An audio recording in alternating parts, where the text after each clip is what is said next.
안녕하세요 여러분, 세상돌아보기입니다. 예, 오늘은 24년 6월 7일이고 금요일입니다. 자, 이렇게 보면은 제목일 수도 있지만 러시아가 미국의 뒷마당인 쿠바에다가 핵 추진 잠수함과 최신형 호위함을 보냈어요. 예. 그래서 일견 뭐 이걸 보고 뭐 제3차 세계대전이 임박했다. 왜냐하면 푸틴이 또 최근에 핵무기 사용할 수 있다라고 이야기를 또 했기 때문에 3차 대전 이야기를 하면서 뭐 종말론적인 그런 이야기를 하는 사람도 없지 않아 있을 거라고 봅니다. 예. 그렇지만 저는 왠지 이게 저 거품처럼 느껴지고 뭔가 좀 힘이 빠져간다. 그래서 목소리만 오히려 커져간다. 이 뒤로 분명히 대화가 진행되고 있다. 예. 그 대화가 즉 푸틴이 평양을 방문하기 전에 미국과 어떤 식으로든지 협상을 하려고 한다. 즉 푸틴의 평양 방문은 그가 러시아가 미국과 새로운 관계를 정립하는 과정이 아니고 결론으로서 간다. 미국과의 합의하에 가는 것이다. 즉 푸틴이 방북을 한다는 것은 이미 또 방북 예고를 했기 때문에 세계의 지형이 크게 바뀐다. 즉 미국 대 중국과 러시아가 아니라 중국 대 미국과 러시아가 되는 그런 판도가 된다. 그래서 푸틴의 방북이 가진 의미는 엄청나게 크다. 자, 러시아가 푸틴이 이걸 할 수 있다고 보기 때문에 이 시점에 이걸 밀어붙인다. 분명히 거기에는 바이든의 선거가 있다는 부분이 가만히 됐을 겁니다. 필요에 따라서는 우크라이나 전쟁 같은 건 좀 늘어질 수도 있어요. 지금 같은 방식으로. 그렇지만 이제 끊자는 거죠. 지금이 끊기에 가장 적절하다라고 러시아가 판단을 했고 미국은 많이 솔깃하고 있다. 저는 그렇게 느낍니다. 자, 그런 이야기 좀 해볼게요. 예. 자, 이거 보세요. 뭐 가디안 기사죠. 예. 미국과 긴장이 고조되는데 쿠바 핵추진 잠수함을 보낸 러시아. 6월 12일, 17일 아직 안 갔어요. 다음 주에요. 쿠바에서 그렇게 발표를 했어요. 예. 자, 핵 추진 잠수함이에요. 핵 무장은 안 했다. 여기에 이제 재밌어요. 자, 이거 보면 처음 들은 느낌은 여러분 어떻게 느끼실지 모르겠는데 제가 들은 느낌은 쿠바가 이걸 받았다는 것도 어떻게 보면 상당히 대단하다. 지금 남미나 중미에 많은 어떤 정치적 불안 상태, 그리고 경제적 불안 상태, 그걸 통해서 많은 난민들이 생겼잖아요. 그 난민들이 멕시코를 통해서 지금 미국으로 넘어가고 있는 겁니다. 그게 미국 남쪽 경계 이민 문제 핵심이에요. 자, 그래서 중남미에 있는 나라 한두 개 건드리는 것은 아무것도 아닌데 쿠바야 미국과 사이가 안 좋지만 그래도 부담스러운 일일 수도 있겠다 생각이 들거든요. 그만큼 미국의 힘은 약해졌고 러시아의 영향력은 강해졌다. 이렇게 볼 수 있는 거라고 생각을 합니다. 푸틴이 이렇게 이야기했잖아요. 너희만 우리한테 너희의 우방국을 활용해서 러시아를 공격할 수 있는 게 아니다. 우리도 우리 우방국을 통해서 너희들의 뒷마당에다 우리 무기를 보낼 수 있어. 보여줄게. 딱 바로 보여주잖아요. 일주일 만에. 그걸 쿠바가 다 받아준 거잖아요. 지금 봐서는 이게 뭐 베네수엘라나 쿠바 해군과 같은 공동훈련을 할 수 있다. 이런 좀 이야기가 나오는 것 같아요. 자, 그러면 미국 사람들 생각도 다를 거예요. 미국 사람들 관심 없잖아요. 우크라이나 전쟁에. 내막도 전혀 모르고. 왜? 그런데 러시아의 최신 무기 체계가 뒷마당에 와 있다. 자, 이들은 순항 미사일들을 발사할 수 있어요. 그 순항 미사일의 대표격이 지르콘이에요. 극초음속 미사일. 사거리 1000km거든요. 밑에 카리비아해에 오면은 미국을 타격할 수 있습니다. 미국은 그걸 방어할 수 없는 무기 체계예요. 이러면 등골이 미국 국민, 이게 지금 미국에서는 이걸 눌러 담고 있어요. 보도를 많이 안 하고 있고. 근데 이걸 우리식으로 예를 들어서 호들갑을 떤다 그러면은 미국의 많은 사람들이 공포를 느낄 수 있을 겁니다. 그건 사안이에요. 자, 그거는 러시아한테 달려있는 거예요. 한두 번은 언론을 통해서 들어막을 수 있지만 계속 반복된다고 생각해 보세요. 더 큰 규모로. 저는 그래야 될 가능성은 아주 낮다고 봅니다만은 러시아가 뭘 할 수 있는지 그리고 다른 나라에 어떤 영향을 미칠 수 있는 건지 굳이 여기가 아니라 이렇게 한번 생각해 보세요. 미국이 받는 느낌이 어떨 거냐고 언론이 제대로 보도한다면 이게 더 확대되면 이렇게 되겠구나라는 공포심이 어떤 거냐 하면은 자 지금 오는 핵추진 잠수함하고 최신형 호위함이 원산항에 들어온다고 생각해 보세요. 원산항에 북한에 우리 남쪽이 어떻게 느낄지. 우리 부산항에는 가끔 뭐 미국의 항공모함도 들어오고 최근에는 핵추진 잠수함도 들어오고 그랬죠. 공격형 잠수함, 공격 잠수함. 그때 북한이 느끼는 어떤 그 있죠. 반발하는 부분. 거꾸로 한번 생각해 보세요. 푸틴이 방북하고 모든 걸 다 모든 관계를 다 재정립한다 했거든요. 그러면 원산항에 올 수 있는 거예요. 이런 것들이. 그럼 우리가 어떻게 느끼겠습니까? 거기에 대해서. 북한 망하겠다고 하는 사람들은 어떻게 할 거예요? 참수작전 하겠다고 하시는 분들은 어떻게 할 거예요? 그거를. 그런 거예요, 지금. 자, 이게 요번에 이제 쿠바로 오기로 돼 있는 카잔이에요. 도시 이름 따서 짓는 것 같아요. 카잔도 러시아의 세 번째 큰 도시인가 그렇죠. 얀센급이에요. 그중에 2번 함이고 2010년대 후반에 취역한 것으로 돼 있으니까 신형이에요. 자, 이거는 전략 잠수함은 아니고 지금 그렇게 많은 자료가 공개되어 있지는 않아요. 핵 추진은 분명해요. 핵 추진은 분명하고 순항 미사일로 되어 있어요. 그게 뒤에 VLS에서 발사를 하는지 관에서 발사하는지는 모르겠지만 VLS가 되지 않을까 싶어요. 자, 말씀드린 대로 지르콘 탑재할 수 있습니다. 지르콘에는 핵탄도 탑재할 수 있어요. 예. 남쪽은 특히나 미국의 ICBM에 대한 방공망이 취약한 지역이에요. 뭐 이건 지르콘 ICBM은 아닙니다만은 미국의 제한적인 ICBM 방어망 그것도 옛날에 된 거죠. 개선이 전혀 안 되고 있죠. 거기 지금 알래스카나 이런 데 주로 이제 위치되어 있는 거잖아요. 구소련에서 날라오면 그리 날아올 거니까. 전혀 다른 무기 체계예요. 실질적인 위협이에요, 여기서. 미국한테 핵 공격을 감행할 수 있어요. 그래서 핵무장은 안 했다라고 이야기하는 게 핵무장 할 수 있다라는 것을 거꾸로 알려주고 있어요. 교묘하죠? 네. 자, 그 다음. 고르시코프 호위함이 같이 온 거예요. 4,550톤급이니까 최근에 일본 함이 취역을 했는지 시험 운항 중인지는 모르겠습니다만은 우리 충남급 있죠. 한국형 호위함 3 그게 4,500톤 정도 돼요. 만재 배수량이 그거랑 비슷한 급이라고 보시면 돼요. 이게 4,550톤이잖아요. 여기에 자랑인이 지르콘 탑재하고 있습니다. 예. 이거하고 나머지 두 척은 군사적인 게 아니라 보조 함정이 이제 들어온 걸로 되어 있거든요. 자, 이 고르시코프 호위함이 언제 지금 보여주는 게 우리가 예전 같으면 이게 지금 광개토 대항급하고 이순신급 구축함 그 사이급 정도 돼요. 옛날 같으면 구축함이에요. 그러니까 우리 충남급도 옛날 같으면 구축함이에요. 왜? 광개토 대항급 구축함보다 더 배수량이 큰 배니까. 네. 자, 이거 보면은 이거 최신 함정이거든요. 거의. 여기에 보면 세 가지 종류의 수직 발사관이 있어요. 그리고 거의 통합 마스터가 있죠. 최신형 함정 맞아요. 자, 큰 거 있고 대공 미사일 쏘는 거 있고 저 뒤에 가면은 헬기 갑판 옆에 짜투리 공간을 활용해서 단거리 아마 지대공 미사일 같은 게 있어요.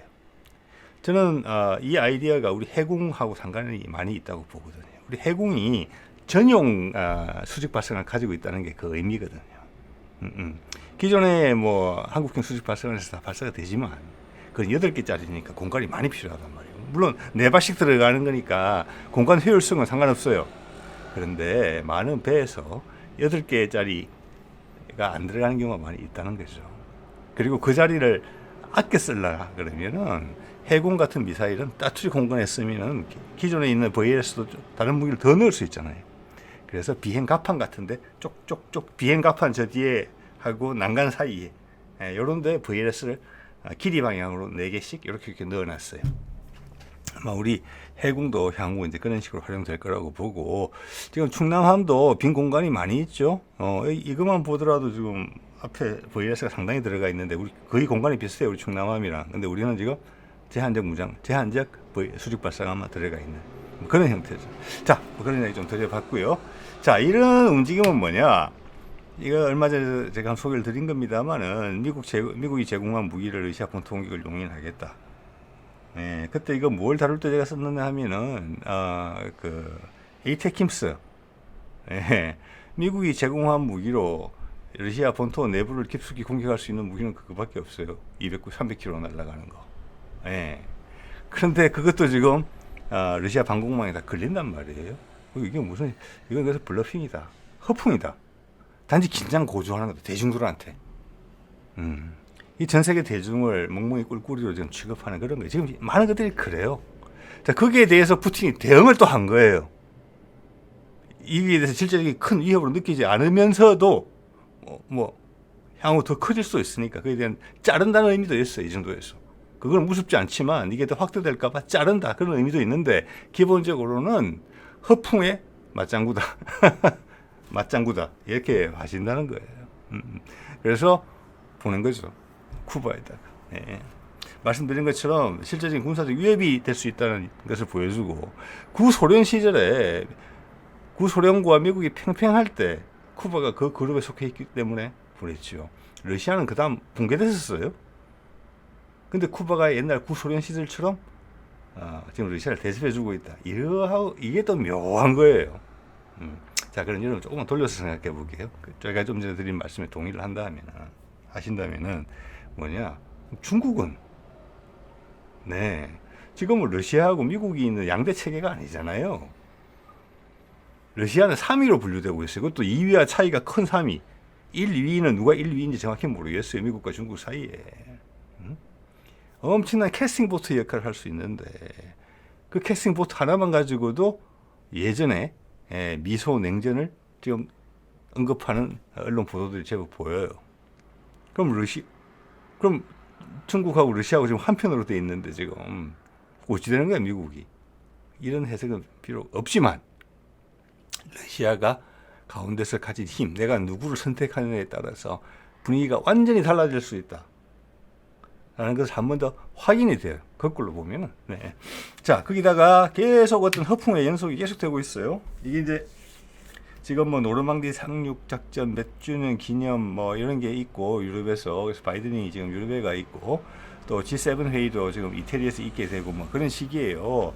저는 그게 전부 다 약간은 허풍이다 이렇게 보는 겁니다. 네. 그래서 마크롱이 이런 이야기를 했어요. 프랑스가 미라지 2000을 공여를 하겠다. 예, 이렇게 이야기를 했어요. 그리고 우크라이나 조종사들을 프랑스에 불려서 교육을 시키겠다. 이런 이야기도 했어요. 근데 저는 궁금한 거예요. 자, 미국이 F-16 제공한다고 한 지는 아주 오래됐어요. 계속 훈련시킨다고 했어요. 안 갔어요. 아직 예? 그리고 또 스웨덴이 그리펜을 보낸다고 그랬어요. 최신형기. 예, 아직 안 갔어요. 그리고 그 계획은 포기하고 F-16으로 넘어갔어요. 자기들이 가지고 있는 16대인가? 이런 식으로 단조롭게 보내면은 어떻게 되냐면은 M1 에이브람스 전차 꼴하고 똑같이 나는 거예요. 예, 우선꼴만 당하는 거예요. 미국은 안 보내는 거예요. 왜 전쟁을 이기려고 보내는 게 아니기 때문에. 그래서 계속 연장하는 거잖아요. 이런 식으로 세계 여론을 만지면서 이 전쟁은 계속 끌고 갈 수 있어요. 사실은. 미국의 힘으로. 그럼 우크라이나만 죽어나는 거죠. 쉽게 이야기해서. 그런데 푸틴이 끈차는 거예요. 이번에. 끈차고. 분명히 CIA와 러시아는 이야기하고 분명히 있습니다. 지금 미국의 접근 방식이 완전히 다르거든요. 옛날처럼 이렇게 감정적인 대응이 전혀 없어요. 할 일 다 해가면서 해요. 여기 하거든요. 여기 프랑스가 맞장구 친 거예요. 왜 프랑스의 최신형기 전쟁을 이길 라팔을 왜 안 보내고 오래된 비행기 미라지 2000을 보내냐. 궁금하지 않습니까? 좀 궁금하거든요. 프랑스가 지상군까지 파견해야 된다고 노발대발 했는데 고작 몇 대 보낼지 이야기도 안 하고 언제 보낼지 이야기도 안 하고 지금 봐서는 좀 이따 스웨덴은 말씀드릴 텐데 금년 말까지 보낸다고 그래요. 그리펜 계획은 작년부터 나왔는데 포기하고 F-16 금년 말까지 보낸다. 제가 보기에는 금년 말 전에 대충 판가름이 난다. 우크라이나전이 끝난다. 이런 분위기 받아들여져요. 우리도 옛날 판문점에서 남북간이 아니죠. 북한, 중국과 미국 간에 휴전 협정할 때 전투가 가장 치열했죠. 백마고주 전투도 그때 발생했죠. 지금 그런 거예요. 제가 봤을 때는. 네, 방향은 정해져 있어요. 여기에 혹시나 중국이 혼란스러워하지 않을까.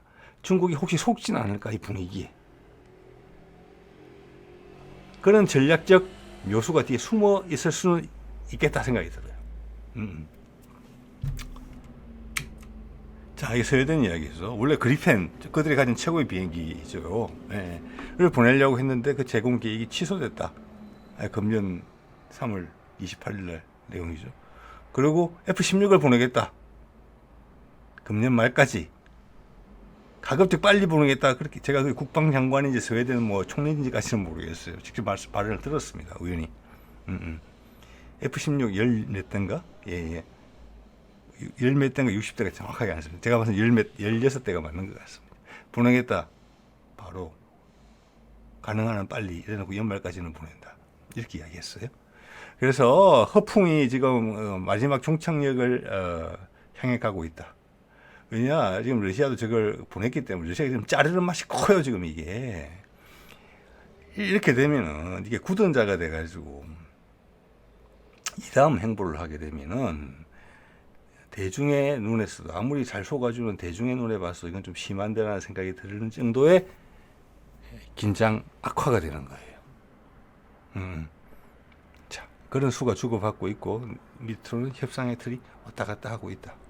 이거는 러시아가 좀 받아준다 이런 게 좀 커요. 제가 봐서는. 왜? 미국이 우아하게 우크라이나에서 빠져나와야 되는 부분이 있거든요. 예. 여기다가 덤으로 중국이 끌려 들어온다. 이 상황에 대해서 상황을 오판하고 있다. 덤으로 윤석열이 끌려 들어올 수도 있다. 상황을 또 오판해서. 네. 그런 말씀을 제가 몇 번 들었었죠. 네. 자, 그리고 핵전쟁 이야기를 했죠. 이게 그 내용이 정확하게 6월 6일 날 한 이야기예요. 예, 하루 이틀밖에 안 됐죠. 요점을 이야기를 하면 이런 거예요. 서방은 설마 하는데 우리 러시아의 주권이 침해받으면은 모든 가용수단을 동원하겠다. 이 모든 가용수단을 핵무기 이야기하는 겁니다. 그러면서 요때 한 말은 아닙니다만은 여기 이제 맥락이 괜찮아서 여기다 넣었습니다. 서방이 지금 우크라이나에 제공한 무기 그 중에 한번 들킨 게 지난번에 타우루스가 있었죠. 독일이 타우루스를 보내야 되느냐부터 시작해서 보내면 되긴 되는데 우크라이나군이 배우려면 시간이 걸린다. 그럼 독일군을 다른 사람으로 민간으로 변장시켜서 보내자. 이런 이야기 한 게 이제 들통이 났죠. 근데 지금 프랑스나 영국은 그런 식으로 하고 있는 것 같아요. 그래서 푸틴이 다 알고 있다. 너희들이 보낸 너희들의 특수부대나 너희들의 파병부대 내지는 어떻게 보면은 이제 사설 군사 회사들이죠. 네, 뭐 멀시너리라고 표현하는 것 같은데 그 15,000명이 이거 있다는 걸 알고 있다. 그들의 본토의 무기를 갖고 와서 그들이 발사한다. 우크라이나군을 지도해서 발사한다 하지만 그들이 발사하는 거와 똑같다. 우리는 그걸 알고 있다. 15,000명도 되는 것으로 파악되고 있는데 그중에 5,000명은 이미 전사했다. 그중에 프랑스군이 많이 죽었을 수도 있어요. 그래서 프랑스가 한때 노발대발했을 수 있습니다. 예.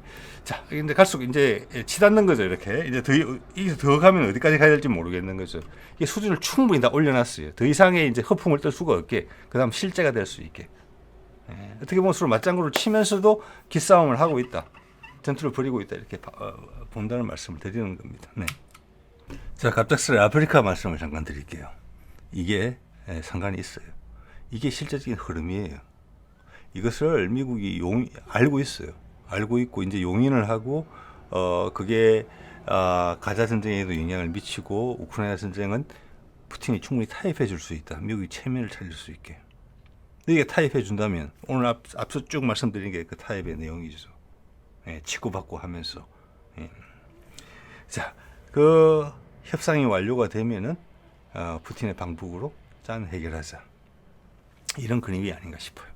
자, 이거 인도 방송에서 나온 건데 정리가 잘 돼 있더라고요. 위가 기니아, 콩고, 부르키나파소, 차드인데 여기에 지금 러시아 외무장관이 다 돌고 있어요. 예, 이게 큰 의미가 있습니다. 이 나라들의 아마 대부분이 콩고까지는 잘 모르겠는데 대부분이 과거에 프랑스의 식민지였고 최근까지만 해도 프랑스의 식민지 준식민지 상황에 살고 있었어요. 사실은 프랑스에서 강력한 영향력을 행사했어요.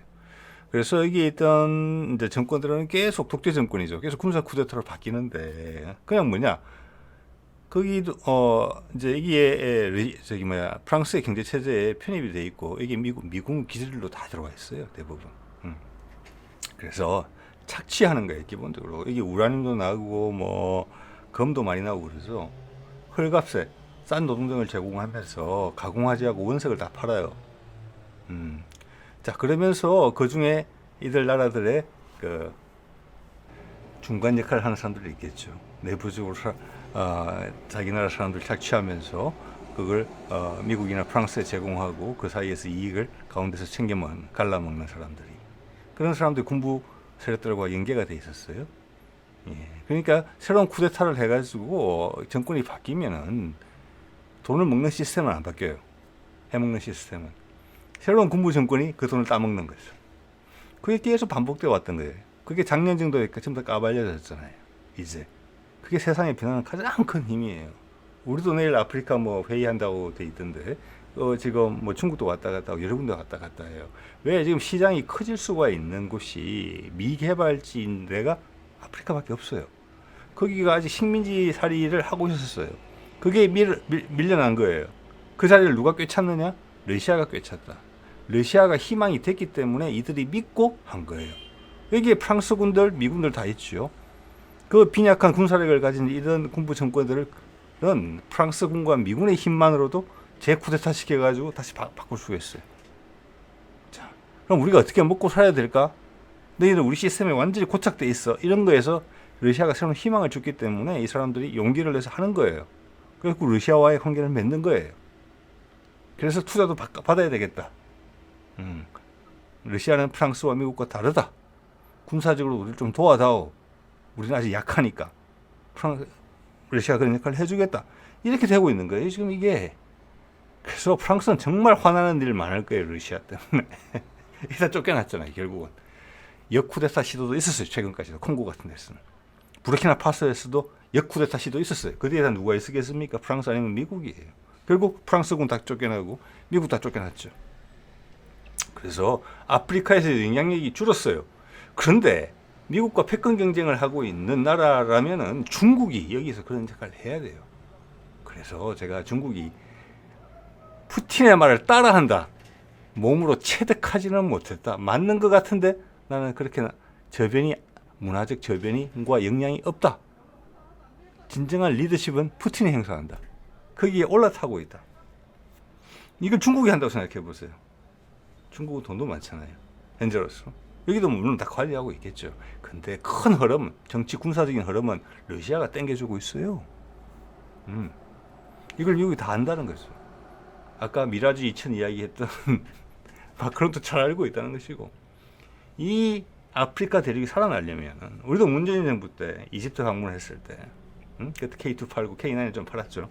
그때 이집트에 대한 설명이 아주 적절했어요. 아프리카로 들어가는 관문이 이집트다. 아프리카 시장을 들어가려면 이집트를 하고 친해야 된다. 마찬가지예요. 그거를 러시아가 해낸 거예요. 지금 아프리카 전체 색깔을 바꿔서 이제는 투자를 받으면 한번 해보겠다라는 의욕이 넘쳐나는 그런 나라들의 구성으로 바뀌었어요. 그러다 어떻게 되느냐? 이게 유라시아 대륙과 연결이 돼야 돼요. 그래서 이집트가 핵심적인 길목인 거예요. 그런데 이집트 다음에 어디입니까? 가자고 이스라엘이에요. 알박기가 돼 있어요. 그런 관점에서 보면은, 아프리카를 개발한다는 관점에서 보면은, 그리 철도와 도로가 올라가서 터키, 이란을 거쳐서 유라시아 대륙, 유럽과 연결이 돼야 돼요. 그게 네타냐후의 알박기가 된 거예요. 아프리카에서 이렇게 되면은 절대 이집트가 이스라엘 도와줄 수가 없습니다. 이들 나라들이 원치 않거든요. 오히려 이스라엘을 속아내야 되겠다. 강짜를 부리니까 알박기를 해서. 그런 게 사실 분위기예요, 지금. 예. 그래야지 다 유라시아도 살고 아랍도 살고 아프리카까지 사는 거예요. 미국도 안다고 봐야 돼요, 이제는. 이걸 용인했죠. 다 미국이 물러났어요. 프랑스도 물러났어요. 자기들도 건지는 게 있어야 될 거잖아요. 그러면 네타냐후가 알박기밖에 안 되는 거예요, 여기서. 이 도로가 지나가야 되는데, 철도가 지나가야 되는데, 물류가 지나가야 되는데, 그리고 그 중요한 거점으로서 살아남는 게 아니라 제2의 전성기가 와야 되는데, 이집트가 양보하겠습니까? 이스라엘 마음대로 팔레스타인들 다 받고 가자를 싹 몰아내서 이스라엘은 혼자적으로 이스라엘 왕국을 만드는 것을 이집트가 용인할 수가 있겠습니까? 전 세계 압박이 거기는 이어져야 돼. 한반도랑 똑같다는 거예요.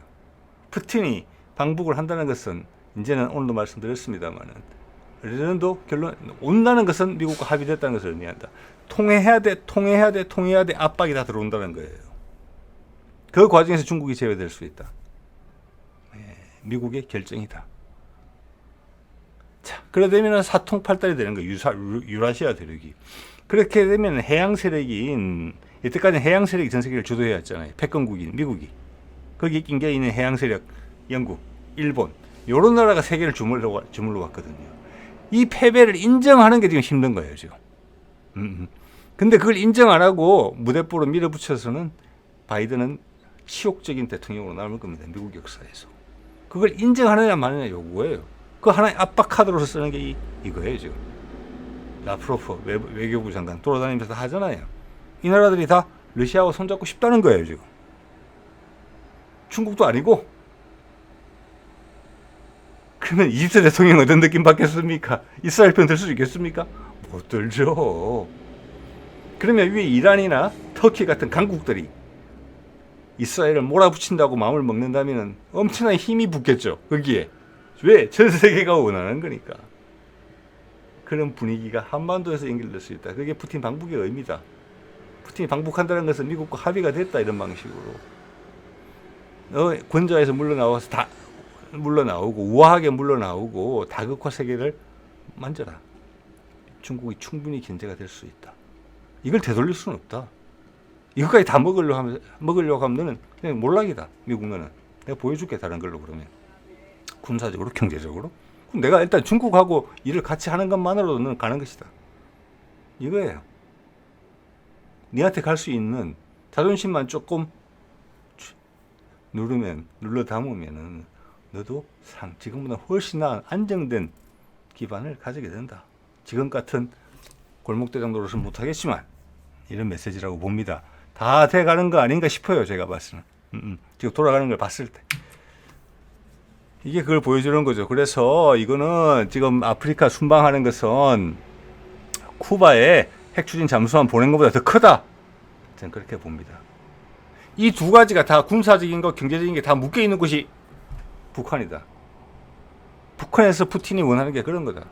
너 북한을 알았어. 우리는 합의 안 한다지. 알았어. 그러면 북한은 군사적으로 우리랑 튼튼해질 거고 미국 너의 대일본 방어선이 엄청나게 취약해질 것이고 경제적으로도 우리는 중국하고 연결해서 괜찮아질 수 있다. 우리 할 수 있는 거 많아. 그렇지만 너희가 손을 잡아준다면 훨씬 더 크게 할 수 있고 중국을 견제할 수 있다. 대만까지 이어지는 라인. 한반도가 너희 편에 서준다잖아. 필리핀. 남중국해 틀어막을 수 있다. 그리고 너희들이 작업하고 있는 중국 내 소수민족 분탕질하는 거 효과가 극대화될 수 있다. 이야기를 한다고 봅니다. 예. 자, 이거 볼까요? 로이터 통신 작년 보도인데 부르키나파소에서 프랑스군 작전 공식 종결. 이도 프랑스와 미국이 한 번 더 뒤집으려고 했었죠. 역쿠데타 시도했었지만 실패했었고 최근에도 또 콩고에서 콩고 민주공화국에서도 쿠데타 시도했었죠. 예, 그리고 라프로프가 간 겁니다. 예, 쉽게 되는 거 없습니다. 예. 자, 이거는 뉴욕타임스 보도인데 얼마 안 됐어요. 4월 25일 보도죠. 차드와 니제리아에서도 미군이 철수하고 있다. 미군 특수부대들이 있는 거죠, 여기에. 그래서 아프리카 북부에서 미군들이 작전을 하는 겁니다. 특수부대들이. 리비아나 이런 데 손봐주려고 할 때 그 세력들이 힘을 많이 잃게 됐다는 걸 의미하는 거고 이 기사 내용에서 확실히 인정하잖아요. 그들은 우리를 버리고 러시아랑 협력관계를 구축했다. 이야기입니다. 예. 자, 이 푸틴이 대단한 것이 작년이죠. 작년 아프리카 회의를 했어요. 러시아가 아프리카 나라를 다 불러 모았어요. 다 왔어요, 실제로. 예. 여기서 러시아 아프리카 포럼을 했는데 이 내용을 보세요. 빚 탕감해주겠다. 예. 그리고 너희들한테는 밀도 공짜로 보내주겠다. 그리고 우리는 내정에 불간섭하겠다. 자, 이걸 신뢰했기 때문에 많은 아프리카 나라들이 어쩔까 이러다가 다 돌아선 거예요. 확인했기 때문에 돌아선 거예요. 그래서 프랑스와 미국이 밀려난 겁니다. 이번에 푸틴이 방북을 하게 되면은 이거보다 훨씬 큰 스케일로 할 거예요. 예, 북한은 그 한반도는 엄청난 곳입니다. 그 포텐셜이. 그게 자꾸 한쪽 힘으로 모이고 있다는 게 느껴져요. 요 다음은 북한이에요.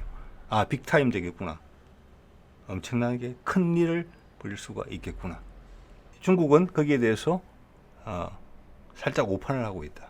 위기는 느끼지만 정확하게 방향을 잘 모르고 있다. 러시아의 행보를 못 쫓아가고 있다. 생각이. 거기에 윤석열이 얼떨결에 어리둥절하면서 올라탄 것 같다. 본인이 힘드니까. 이런 생각을 한다는 거죠. 예. 자, 아까 말씀드렸죠. 그때 러시아 아프리카 회의 때 푸틴하고 이집트 대통령이에요. 예. 자, 예전에 미국이 압박을 넣었어요. 이집트에 난민 받으라고. 가장 초기에.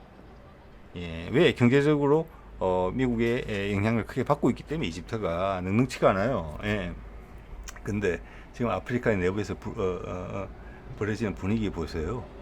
이 이집트 대통령이 미국의 말과 이스라엘 말을 따라서 가자 난민을 수용을 해서 이스라엘을 강고하게 해줄 형편이 되겠습니까? 아니죠. 이 이집트 대통령은 지금 막대한 원군을 지금 받고 있고, 다르게 이야기하면 정치 외교적 압박을 받고 있어요. 예, 이스라엘의 등을 돌려야 된다고. 그게 자기 시인의 이해관계에도 도움이 된다고. 그럼 이집트는 우리말로 하면 남북 소통되는 거랑 비슷한 거예요.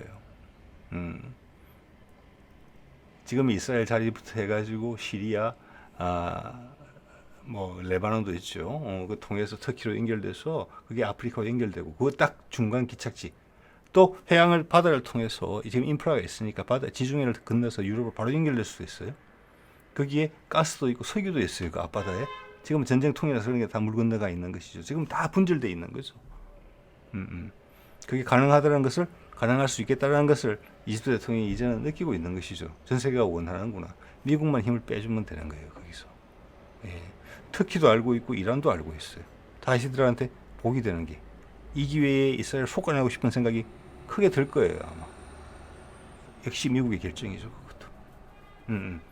똑같은 그림이 훨씬 더 세제곱해서 한반도에서 발생할 수 있다는 거예요. 그 전략적 중요성은 엄청나죠. 옆에 미국의 패권 경쟁 상대국인 중국이 있는 상태에서 전 세계 경제의 상당히 많은 부분을 차지하는 동시에 그 부분이 새로 열린다. 그러면은 러시아의 시베리아가 같이 열린다. 그 명분을 중국이 거부할 수 없다는 것이죠. 부정할 수 없다는 것이죠. 남북이 하나 되어야 된다는 것을 부정할 수 없다는 것이죠. 그러면 비핵화라는 전제가 반드시 필요해요. 그래야지 중국이 따라오고 세계 여론이 따라오니까. 그 다음부터 여론 펌프질하는 거는 미국의 장기다. 영국이 달락 붙어가지고 엄청나게 잘하겠죠. 일본은 양보해야 될 겁니다. 지금 기시다는 지금 최근 보니까 15% 지지율 전 세계 꼴등, 그게 윤석열 19%. 한 달 전에 자료가 그렇더라고요. 무료로 볼 수 있는 최신 모닝 컨설트 자료는 거기까지였습니다. 내려갔어요. 꼴찌하고 꼴찌 앞잡이에요. 한일의 수장이. 자, 그러면 너희가 북한에 투자하는 것에 대해서 좀 이득을 받는 선에서 물러서라라고 말을 하면 아베와는 달리 기시다는 알겠습니다. 이럴 거라고 봅니다. 거기에서 지금 윤석열이 희한한 행보를 보이고 있는 거죠. 세계 전체가 압박을 넣을 수 있는 거예요. 거기는. 예. 아프리카 나라들이 돌아서면서 이집트가 압박을 받는 거예요. 압박을 받는 데보다는 받는다기보다는 우리가 상기되는 거죠. 특히 상기되고, 다른 아랍 국가들 말할 것도 없고, 이란, 유럽 나라들까지 상기될 수 있어요. 지중해가 활성화될 수 있어요. 지금 지중해는 3분의 1쪽밖에 안 되는 거잖아요. 아프리카는 아예 없는 거잖아요. 이민 문제, 난민 문제 없어지겠구나. 이런 거예요. 그게 유라시아들과 연결된다. 유럽도 편성할 수 있다. 미국은 견제할 수 있다. 왜? 덩치를 더 크게 키우면서 중국한테는 적게 준다. 이 작전으로 하자는 거예요. 러시아는. 그게 미래지향적이다. 한대쪽 제로스 게임이 아니라 더 커지는데, 중국도 나는 먹는데 우리가 더 크게 먹는다. 이런 거라고 저는 봅니다. 예. 자, 그렇기 때문에 푸틴의 평양 답방은 오늘 쭉 내용을 정리하면서 보면은 답방을 한다는 것은 답방의 시기를, 답방의 이야기가 나왔다, 발표가 나왔다 이러면 미국과 러시아가 합의가 됐다라고 봐지는 거예요. 좀 시기를 봤을 때 물론 안 되고 그냥 넘어갈 수도 있습니다. 그럼 바이든한테는 득이 되는 건 없고 재선의 과정은 아주 험난할 거예요. 트럼프 함부로 못 날립니다. 지난번에도 말씀드렸지만 아무리 합법적으로 법원의 판결로 그러다 하지만 하더라도 트럼프의 출마 자격을 막아버린다. 이거는 미국 내전으로 가는 겁니다. 미국은 그런 성향을 가진 나라예요. 그 선택하기 어려울 겁니다. 예, 이 선택이 훨씬 나아요. 그리고 무엇보다 러시아 대사를 오래 했던 현재 빌 번저 CIA 국장이 전면에 나서 있다. 라고 여실히 느껴지거든요. 여러 가지 정책적인 면에서. 예, 내실 있게 하고 있어요. 그렇기 때문에 푸틴이 방북을 발표했다는 것은 합의가 됐다. 이렇게 봅니다. 예. 예. 미러가 아니죠. 예. 자, 그래서 지금의 핵심은 이거예요. 자, 현재는 미국이 중국과 러시아를 동시에 상대하고 있는데 이 브릭스라는 게 또 붙어 있고 브릭스 금년 회의가 러시아 카잔에 있어요. 이거 조금 더 확대하고 지금 이야기 나오고 있는 브릭스의 어떤 통화 이야기, 뭐 암호화폐 기반, 뭐 어쩌고 이런 거에 불만 당기면은 미국 정말 위험해집니다. 왜 세상에 많은 다른 나라들이 이 시스템 괜찮겠네라고 올라탈 수 있어요. 지금 이 천칭이 좌우로 아슬아슬해요. 여기에 1g짜리 하나 더 올려도 확 썰어지는 상황이란 말이에요. 이 미국이 알고 있다는 거예요. CIA 국장은 정말로 알고 있죠. 그래서 이게 러시아가 이쪽으로 갈 수 있다는 거.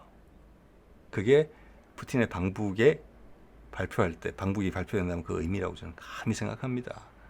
당장 중국이 박살나고 이런 건 아니죠. 네, 미국의 선택이죠. 그걸 계속 지난 몇 년간 바이든이 계속 나는 그렇지 않아. 수단 방법하지 않고 다 버텨냈지만 이제는 인정할 수밖에 없는 상황까지 왔다고는 봐진단 말이에요. 그래서 러시아가 이쪽으로 무게중심을 옮기면 이건 엄청난 거죠. 근데 이게 뭣도 모르는 한국이 중국 편에 선다? 중국이 이길 것 같아서.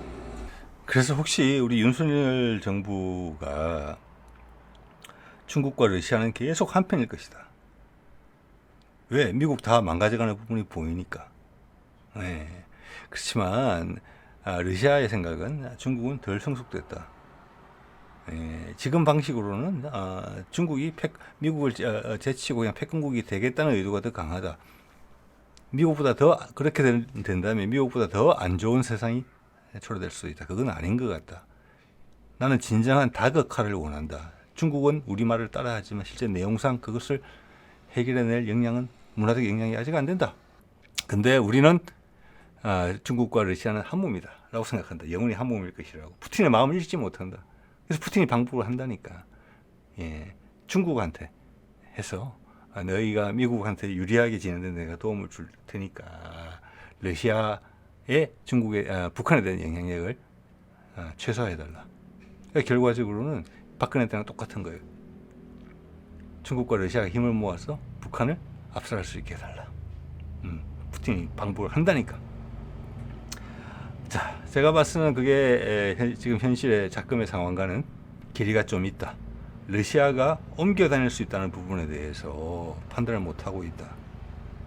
중국도 거기에 대해서 기미는 느끼지만 몸이 못 쫓아간다. 저는 그렇게 보고 있어요. 그래서 이게 큰 회오리가 칠 수가 있다. 예, 이런 이제 생각이 언뜻 드는 것이죠.